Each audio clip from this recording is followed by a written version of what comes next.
예, 함께 인사 나누도록 하겠습니다. 예수님 이름으로 사랑합니다. 예수님 이름으로 축복합니다. 예수님 이름으로 사랑합니다. 예수님 이름으로 축복합니다. 예, 메가더 장군을 여러분 다 잘 아실 겁니다. 이분이 6.25 때 원수로서 전쟁도 잘 지휘를 했지만은 믿음이 대단한 분이었습니다. 군인 출신인 메가더가 자녀를 위해서 이렇게 기도를 했습니다. 내게 이런 자녀를 주시옵소서.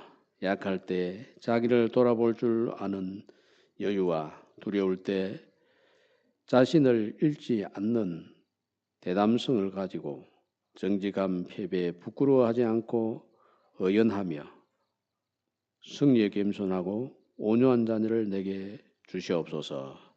생각할 때 고집하지 말게 하시고 하나님을 알고 자신을 아는 것이 지식의 기초임을 아는 자녀를 내게 허락하옵소서.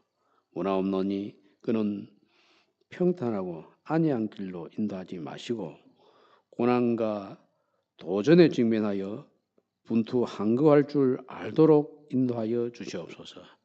그리하여 폭풍 속에서 용감히 싸울 줄 알고 패자를 간용할 줄 알도록 가르쳐 주시옵소서.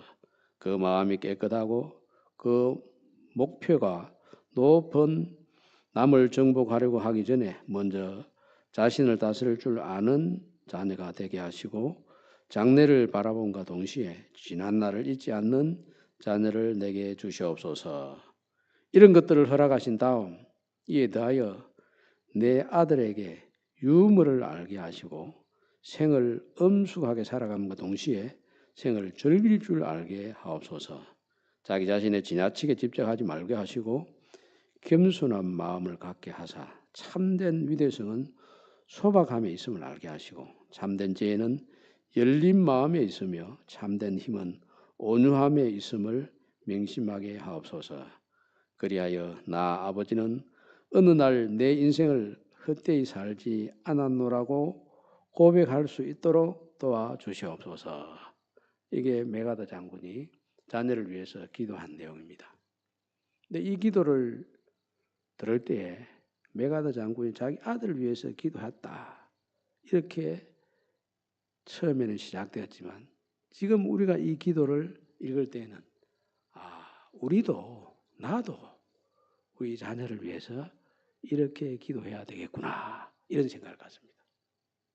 메가더 장군도 기도지만은 이 기도는 사실 우리와 우리 자녀를 위한 기도로서 얼마든지 적용할 수 있습니다. 여기 다윗의 기도, 이 기도는 솔로몬을 위해서 기도하고 그 당시 같이 있던 그 지도자들과 백성들을 위해서 기도한 내용입니다. 그런데 이 기도를 누가 지금 듣고 있느냐 하면 역대상 29장 이 말씀은 포로에서 돌아온 사람들이 바벨론 포로로 잡혀갔다가 돌아온 사람들이 지금 다윗이 솔로몬을 위해서 기도하는 이 기도를 듣고 있습니다. 이 사람들에게 아주 이 다윗이 솔로몬을 위해서 또 그의 백성들과 지도자들을 위해서 기도했던 이 내용이 바벨론 포로로 잡혀갔다가 돌아온 이 사람들에게 아주 적절하고 유용한 기도다 이렇게 보았기 때문에 예레미야 선지자가 아마도 이 기도를 인용하면서 들려주었을 것이다 이렇게 봅니다. 그러면 이 다윗이 솔로몬에게 기도한 내용이 어떠한 것이길래 이렇게 나라도 없고 성전도 없고 끌려갔다가 돌아오긴 했는데 뭐 와보니 황무지인 이런 상태에서 이 기도가 그렇게 자신들에게 영적으로도 유익하고 자녀들에게도 유익하고 미래를 위해서도 꼭 필요한 기도였을까? 그 기도 내용을 한번 들어보면 그렇구나 하는 생각을 합니다.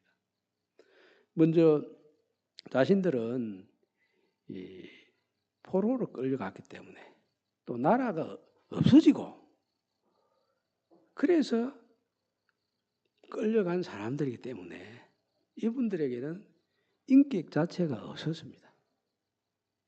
뭐 우리말로 이런 표현을 하면 안 되지만은 뭐 개나 돼지처럼 취급을 받는 그런 상황 속에서 이들이 살고 있었고, 현재 돌아왔지만 돌아왔어도 자기 나라도 없고 고향 땅은 완전히 황폐하게 되어 있고 여전히 식민지 상태에서 노예 생활을 하는 이 모습에서 벗어나지 못한 이런 상황입니다. 이분들이 그러면 어떻게 하면 이것을 극복할 수 있을까? 그 극복할 수 있는 근본적인 힘은 하나님께 있다. 하나님께 있으면 그 힘을 우리가 어떻게 받을 수 있느냐? 기도해야지. 이겁니다. 여기 기도 내용을 보면 제일 먼저 한 것이 여호와를 송축하며 이렇게 되어 있습니다. 송축한다고 하는 것은 무릎을 꿇고 기도하는 자세를 송축한다. 그러면서 무릎을 꿇고 있으면서 복을 하나님께 주십시오 하고 손은 하늘을 펴서 기도하는 모습. 그 속에는 예배가 있고 찬송이 있고 감사가 있고 하나님께 대한 항복이 있습니다. 그런 송축하는 기도 가운데 제일 먼저 고백하는 것이 무엇이냐 하면 주권이 하나님께 있습니다. 여호와여 위대하심과 권능과 영광과 승리와 위엄이 다 주께 속하여 사오니 하나님의 주권을 먼저 고백합니다. 이게 굉장히 중요합니다. 지금 온 세계가 늪에 빠져 있습니다. 이때 트럼프 대통령이 어떻게 할까? 세계적으로 힘을 가지고 있는 푸틴이나 시진핑 주석은 또 어떻게 하나? 우리 한국 사람 입장에서는 우리나라 대통령도 잘해야 되지만 북한의 김정은이는 또 어떤 생각을 가지고 있나? 이런 것들이 뉴스에 계속 나옵니다. 그렇지만 그걸 보고 이것이 답이구나. 이 사람이 가지고 있는 생각이 건전하니 이 사람을 통해서 무언가 일이 있겠구나. 그런 생각은 우리 할 수 있습니다. 그런데 이 사람들이 주권을 가지고 있구나. 그렇게는 아무도 고백할 수가 없습니다. 혹시 잘 되면 트럼프가 평화를 위한 주인공은 될 수 있겠구나. 혹은 뭐 이란의 이 핵명 수비대 이 사람들이 보이지 않지만 숨어있는 이 사람들이 세계를 움직이는 데 있어서 하나님이 쓰시면 주인공은 될 수 있겠구나. 그런데 주권은 이들에게 있는 것이 아니구나. 이게 분명합니다. 그런데 주권이 어디에 있는가 이걸 명확히 하는 게 중요하다. 그 당시에는 바벨론이 망하고 페르시아, 지금은 이란이 세계를 주름 잡던 그런 때입니다. 눈앞에 펼쳐 보이는 것은 페르시아의 강력한 제국의 힘이 보입니다. 그렇지만 그것만 봐가지고는 아무 희망이 안 보입니다. 뭐 페르시아 왕이 자기들에게 이 인권 선언을 해가지고 바벨론에서 돌아오게 하고 돌아와서 성전을 짓게 했지만 여전히 이것은 이스라엘 백성들을 마음을 사기 위한 정책일 뿐이지 속마음으로 정말 이스라엘을 위하고 백성들을 위하는 것이 사실 있는 게 아닙니다. 그러면 희망이 어디에 있느냐? 다윗이 보았던 하나님이 주제의 모든 주권을 우리 하나님께서 가지고 있습니다. 그걸 아는 것이 중요하다는 겁니다. 지금 페르시아가 온 세계를 점령하고 있는 것 같지만 그 배후에 진짜 온 세계를 움직이고 계신 분은 하나님이다. 이 사실을 가져야 된다. 트럼프가 힘이 있고 미국의 대통령이지만 그를 움직이는 분은 하나님이시다는 거예요. 뭐 보이지 않는 곳에서 막 온갖 그 사람들이 알 수 없는 이런 일들을 해서 세상을 어지럽히고 있지만 그 사람들도 하나님의 주권 아래 다 있다. 우리 하나님의 주권 아래에 있기 때문에 주인 되시는 근원이 되시는 그 하나님을 확 붙잡고 그 하나님에게 쓰임을 받는다면 희망이 있다는 겁니다. 다윗도 그렇게 했다. 다윗이 정말 그 처음 출발점은 목동 아니었습니까? 자기 아버지 이새도 집에 있는 사람 자녀들 데려다가 기름을 부어서 왕으로 삼으려고 할 적에 아예 왕으로서 자격에 대해서 조금도 생각하지 아니하고 제외시켜 놨던 사람이 다윗입니다. 그런데 주제자의 신 하나님이 불러가지고 아버지도 못 알아봤어요. 그리고 사무엘도 못 알아봤습니다. 아무도 못 알아봤어요. 아무도. 그런데 하나님께서 딱 불러가지고 쓰시니까 다윗이 성전을 짓는 사람이 됐다. 그리고 이 성전이 사실은 하나님의 주권적인 통치에서 가장 중심적인 역할을 해요. 다윗이 중심적인 역할을 한 게 아니고 다윗은 죽고 없어지고 다윗은 그 큰 일을 해도 그 영웅도 금방 죽고 없어지고 솔로몬도 죽고 없어지고 그래도 성전은 여전히 살아있어서 남아있어서 그 성전을 중심으로 해서 계속해서 역사가 맨맨히 이어져가고 그 성전을 중심으로 해서 하나님의 가르침이 계속 전수되고 그 성전이 모든 것의 핵심이 되어서 지금까지 왔다. 지금 이 성전이 중심이 되어야 되는데 그 성전을 중심으로 이렇게 오도록 하는데 다윗이 결정적인 역할을 했는데 결정적인 역할을 했지만 다윗은 자기가 주인공이 되도록 하지 않고 자기 아들이 성전 짓는데 주인공이 되도록 했다. 다윗은 자기 아들이 그 일을 하기에 참 부족하다고 생각했습니다. 그래서 다윗이 기도할 때 보면 이 성전 짓는 이 역사는 어마어마한 큰 일인데 우리 아들은 어리고 아무것도 모르는 힘이 없습니다. 그걸 먼저 고백합니다. 그래서 자신은 있는 힘을 다해가지고 성전 건축을 위한 자재를 준비합니다. 그런데 자재를 준비할 때 보면 어마어마한 내용이 준비되었다고 하는 것이 29장 1절 말씀부터 9절까지 나와 있는데 4절에 보면 곧 오비러 금 3,000달란트와 수는 7,000달란트 모든 성전 벽에 입히며 금은 그릇을 만들며 장인의 손으로 하는 모든 일을 쓰게 하였으니 오늘 누가 즐거이 손에 채워 여호와께 드리겠느냐 하는지라. 이게 이제 먼저 다윗이 이렇게 3,000달란트, 7,000달란트 이런 어마어마한 준비를 해서 하나님 앞에 드렸더니 그걸 보고 지도자들도 드리고 백성들도 드렸습니다. 근데 다윗이 드린 것보다 더 많이 드렸어요. 다윗은 3,000달란트를 드렸는데 이 지도자들과 이스라엘 사람들이 함께 드린 것은 어떻게 되냐면 7절에 보면 하나님의 성전 공사를 위하여 금 5,000달란트와 금 10,000다릭, 은 10,000달란트와 노 18,000달란트와 철 100,000달란트를 드리고 이렇게 돼요. 그러니까 다윗이 하나님 앞에 드린 것을 보고 백성들하고 지도자들이 다 같이 또 드리는데 더 많이 드렸습니다. 이렇게 준비를 하되 일은 안 하고 솔로몬이 다 하도록 넘겨줬습니다. 그러니까 이 다윗이 하나님께서 만물의 통치자인 것을 인정하기 때문에 하나님께서 하라 하는 대로 합니다. 자기는 지금 솔로몬보다 훨씬 능력 있고 건축을 하는 데 있어서 다윗과 솔로몬은 비교가 안 될 정도로 대단한 외교적인 관계나 능력이나 힘이나 이런 걸 다 가지고 있습니다. 그런데 하나님께서 너는 못 짓는다.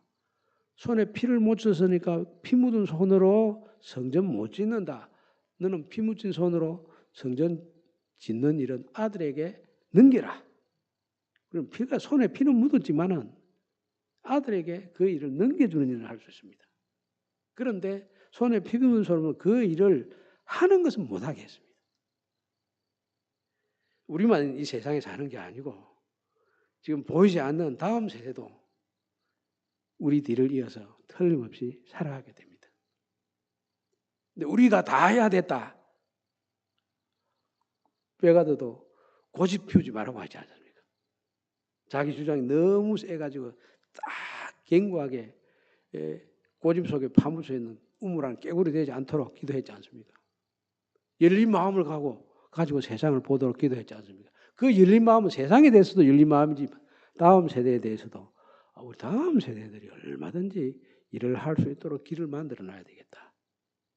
이 다윗이 이제 그 힘이 있고 능력이 있지만은 또 지도자로서 갖출 것을 다 갖추고 있지만은 내가 이거 다 해야 되겠다 이 생각 안 했습니다. 하나님께서 하라고 하는 일만 해야 된다. 왜? 이 성전 짓는 일이나 이 나라는 하나님의 나라를 보여줘야 되기 때문에 하나님의 나라를 보여주기 위해서는 하나님의 뜻이 이루어져야 하나님의 나라를 보여줄 수 있는 겁니다. 그래서 솔로몬에게도 부탁하는 것이 너 사람 잘 다스리라 뭐 해라 이것보다도 야 하나님의 나라를 보여주기 위해서는 하나님의 법을 알아야지. 하나님의 법을 알았으면 그 법을 잘 지켜야지. 하나님의 법을 모르고 하나님의 법을 지키지 않으면서 성전을 짓는 것은 하나님을 욕하는 거예요. 그래서 하나님의 법을 알고 하나님의 법을 지키는 이 모습을 가지고 성전을 건축하고 이 하나님의 말씀을 잘 듣고 지키는 이 모습을 가지고 성전에서 이루어지는 일들을 하나하나 해나가는 겁니다. 그래야 하나님께서 성전에서 어떤 일을 하시는지 하는 것을 사람들이 알게 된다는 겁니다. 세상은 바빌론처럼 혹은 페르시아처럼 힘이 있으면 자기 하고 싶은 대로 다 하려고 합니다. 뭐 약하고 힘없는 나라들은 뺏어가지고 자기들 그렇지 않아도 강하고 힘 있는 나라인데 더 배를 크게 하려고 이렇게 하는 것이 세상 나라의 모습인데 그런 거 보고 있던 사람들에게 야 그런 나라 말고 하나님의 나라는 이런 것이다. 이것을 교회에서 보여주고 성전에서 보여줘야 된다. 사람만 많이 모여있다고 이스라엘 백성들이 우리는 예배하는 사람들입니다 하고 교회당에 모여있고 성전에 모여있고 그 모습만 보여준다고 해서 사람들이 이 사람들은 하나님 나라 사람이네 이렇게 보겠느냐 말이에요. 이 사람 이스라엘 민족이지 민족만 다르지 다를 게 뭐가 있냐 이래 된다니. 그런데 하나님 말씀을 듣고 깨닫고 그 말씀을 지키는 이 모습을 보면 이건 세상에 있는 우리의 삶의 모습과 세상 나라와 너무나 다르구나. 야, 이 하나님이 다스리시는 나라가 바로 이 모습이구나. 하나님의 그 나라에서 이루어지는 일들은 바로 이런 모임 속에 이루어지는구나. 이걸 느끼게 해줘야 된다는 거예요. 이게 느끼지는 그 모습이 진정한 성전을 건축해가는 모습이고 성전을 이룬 모습이죠. 뭐 건물 멀쩡히 지어놓고 그 안에서 맨날 싸우면 안 짓는 것만 못하지 않습니까? 그 안에 세상과 다를 바가 아무것도 없다면 그 성전으로서의 의미가 전혀 없습니다. 근데 그 성전은 건물 이상으로 거기 모여있는 사람들이 하나님의 말씀을 잘 듣고 따르고 순종하고 하나님으로 인정하는 모습이 분명히 나타나야 됩니다. 그래서 여기 다윗은 여호와를 송축하라 이렇게 했지 않습니까? 다윗이 여호와를 송축하라 하는 이 찬양은 우리 모든 성도들의 찬양이 되어야 됩니다. 하나님 앞에서 딱 무릎 꿇고 순종하는 태도를 분명하게 보이고 복은 하나님에게서 오는 것이 틀림없다 하고 손을 들어서 우리 하나님께서 우리에게 복을 주십니다. 우리의 모든 삶에 대한 감사와 찬양은 하나님께서 받으셔야 됩니다. 이 고백을 분명히 하는 거.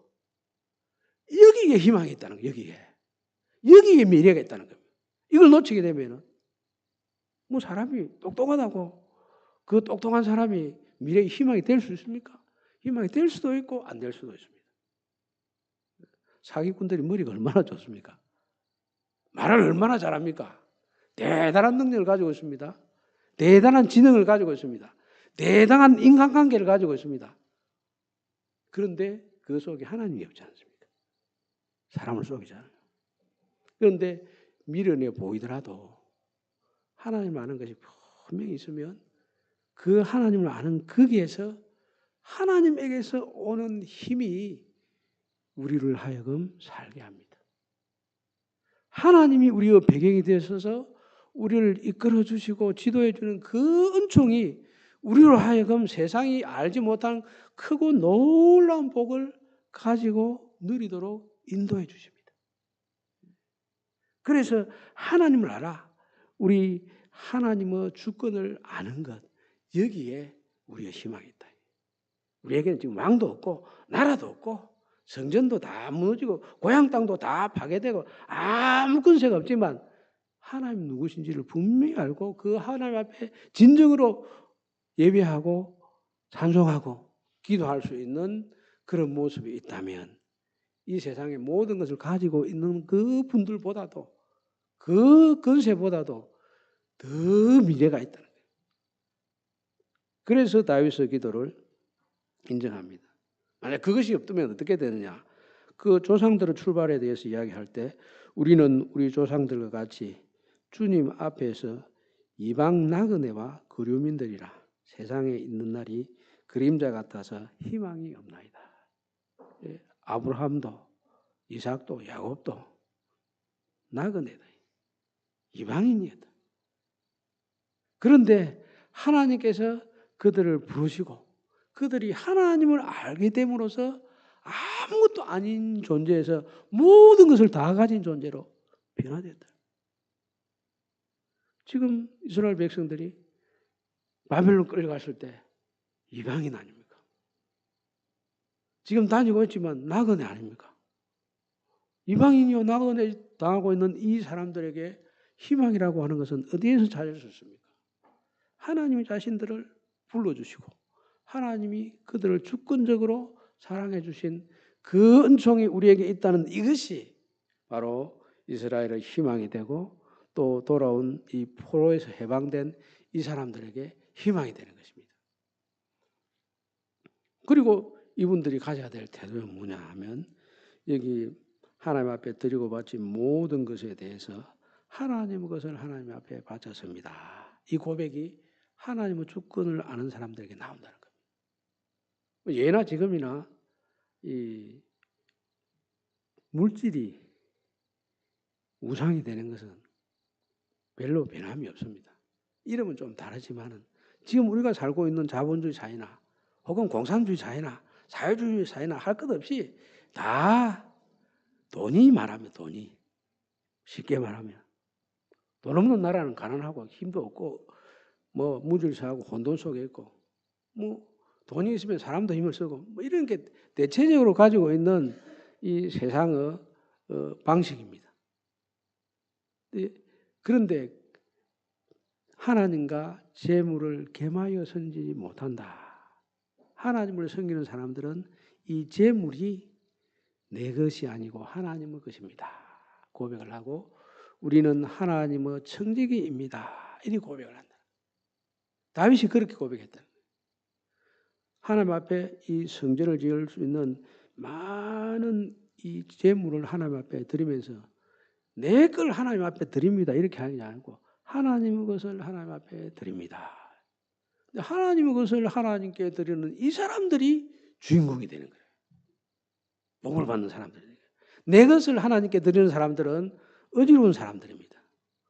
혼란스러운 사람들입니다. 왜냐하면 내 걸 바쳤으니까 주장해야 될 거 아닙니까? 그렇게 주장을 하게 되면 하나님의 나라에서 하나님이 주장을 해야 되는데 사람이 주장을 하게 되니 차라리 안 바치는 맛도 못합니다. 그래서 하나님의 것을 하나님께 바칩니다. 하나님의 것이라고 인정하는 것은 하나님의 주권을 인정하는 사람만이 할 수 있는 것입니다. 그리고 하나님의 주권을 인정하는 사람은 분명히 하나님의 것을 하나님께 드립니다. 이렇게 고백합니다. 이 마음을 가지고 있어야 희망이 있습니다. 희망이. 하나님의 것을 하나님께 드립니다 하는 이 청지기 의식이 있어야 그 사람이 성실한 사람이 될 수 있고 비전 있는 사람이 될 수 있고 그 사람에게 하나님께 주신 그 복으로 말미암아 우리 온 세상을 하나님의 뜻을 따라 책임질 수 있는 책임 있는 주인공이 될 수 있습니다. 하나님을 모르는 사람들이 내가 뭔가를 해서 뭐 이렇게 했다. 이런 것 때문에 세상이 다 어지럽습니다. 그거 하나님 아는 것이 제일 첫 번째 출발점이 돼야 돼요. 우리 하나님을 아는 사람들이 하나님 것을 하나님께 바칩니다. 이렇게 하는 사람들이 다음 세대를 위해서 기도할 때 그 기도가 힘이 있습니다. 그런 사람들이 다윗처럼 솔로몬을 위해서 기도할 때 솔로몬답게 되는 거예요. 그런데 우리 예수님께서는 이제 민족을 위해서 기도한 것 이상으로 온 세상을 위한 기도를 하셨습니다. 이제 우리 예수님께서 기도한 내용을 보면 기도 내용이 예수께서 이 말씀을 하시고 눈을 들어 하늘을 우러러 이르시되 아버지여 때가 이르러 사오니 아들을 영화롭게 하사 아들로 아버지를 영화롭게 하옵소서 이렇게 했습니다. 때가 이르렀다 하는 이야기는 예수님께서 십자가 질 때가 됐다는 것입니다. 가장 이 세상에 오셔서 고통스럽고 괴로운 시간을 보낼 때가 되었다는 것입니다. 바로 가장 어렵고 힘들고 고통스러운 그 시기에 하나님을 영화롭게 할 수 있도록 아들을 영화롭게 해 주십시오. 이렇게 했습니다. 우리가 가장 어렵고 힘든 시기에 하나님을 기쁘시게 하고 하나님을 영화롭게 하면 그걸 본 사람들이 하나님께 영광을 돌립니다. 예수님께서 십자가 지실 때 그 십자가 지시는 모습을 백부장이 봤습니다. 그리고 예수님께서 십자가 지신 다음에 이 무덤이 터져가지고 부활한 사람들이 나오고 성소 휘장 위에서부터 아래로 찢어져서 예수님의 사역이 말씀대로 성취되는 것을 백부장이 보고 이 사람은 진실로 하나님의 아들이었더라. 백부장이 뭐 성경을 압니까? 그 당시 백부장은 십자가 그 집행을 하는데 그 나름대로 뭐 책임자인지 아닌지는 알 수 없지만은 그 집행하는 집행자로서 지금 활동을 하고 있는 사람. 근데 십자가를 집행하던 그 사람이 우리 예수님께서 가장 어렵고 힘든 그 시기에 하나님 말씀에 철저하게 순종해서 하나님의 뜻을 이루어드리는 그 모습을 보고 이분은 진실로 하나님의 아들이었도다 이렇게 고백합니다. 훌륭하다, 대단하다, 특별하다 이렇게 한 게 아니고 하나님의 아들이었다. 예수님에 대해서 하나님의 아들이었다 고백하는 이 사람은 영생을 받은 사람입니다. 택함을 입은 사람입니다. 그걸 깨달은 사람은 하나님 나라에 속한 사람입니다. 영생에 속한 사람은 하나님을 아는 사람이고 예수님을 아는 사람입니다. 예수님을 알고 하나님을 아는 이 영생에 속한 이 사람들은 세상에 있는 어떤 것이 보이는 것이 아니라 하나님의 마음이 보이고 사람들 속에 하나님의 마음을 심어야 되겠다 하는 이 사명이 자기에게 보입니다.